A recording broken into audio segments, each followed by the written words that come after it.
এবারের সংসদ নির্বাচনে প্রবাসী বাংলাদেশিরা ভোট দিতে পারবেন এ বিষয়টি নিশ্চিত করেছেন নির্বাচন কমিশন। ফলে প্রবাসী অধ্যুষিত দেশগুলোতে সম্ভাব্য প্রার্থীদের দৌড়ঝাঁপ শুরু হয়ে গেছে।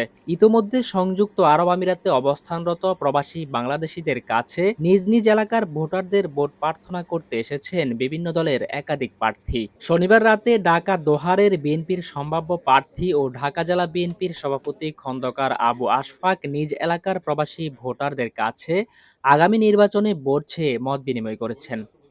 জনগণ যার নিজের ভোট নিজে দিতে পারবে, নিজের ভোট অন্য কেউ দিয়ে দিবে না বা নিজের ভোটটা আগের রাত্রে ভরে রাখবে না, সেটা আমরা নিশ্চিত করে বলতে পারি। আমরা সেদিকে এগোচ্ছি। আমি আপনাদেরকে প্রায়োরিটি দিয়ে আমি সামনের দিকে আগাইতে চাই। আপনারা যারা বিদেশে আছেন, আপনারা কিন্তু রেমিটেন্স যোদ্ধা, আপনারা কিন্তু শ্রমিক না, রেমিটেন্স যোদ্ধা। আপনাদের কষ্ট অর্জিত টাকা দিয়ে আপনার সংসার চলে, পরিবার চলে এবং এলাকার অনেক উন্নয়নমূলক কর্মকাণ্ড আপনাদের দ্বারা হয়। রেমিটেন্স বন্ধ করলে দেশ পতন হয়, আপনারা রেমিটেন্স পাঠালে দেশ উন্নয়ন হয়। আপনারাই হলো মেইন যোদ্ধা।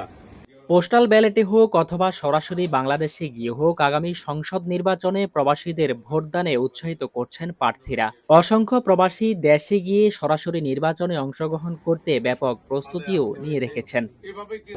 বাংলাদেশ স্বাধীন হয়েছে আজকে প্রায় ৫৫ বছর হয়ে আসতেছে, কিন্তু বিগত দিনে প্রবাসীরা এই ধরনের কোনো সুযোগ ভোগ করতে পারেনি।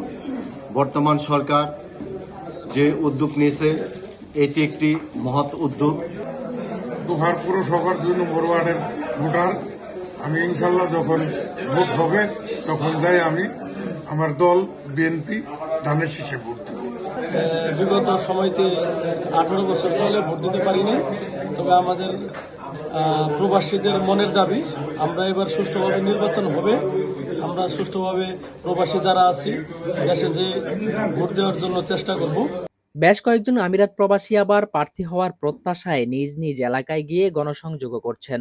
এদিকে শনিবার রাতে সংযুক্ত আরব আমিরাতের আজমানে কাজী ফারুকের সঞ্চালনায় অনুষ্ঠিত নির্বাচনী প্রচারণা সভায় বিশেষ অতিথি হিসেবে বক্তব্য রাখেন প্রবাসী ব্যবসায়ী নুরুল ইসলাম, আব্দুল বারেক, ছাত্রনেতা জিয়াউর রহমান জিয়া, আজহার মেম্বার হুমায়ুন কবির সহ আরও অনেকেই।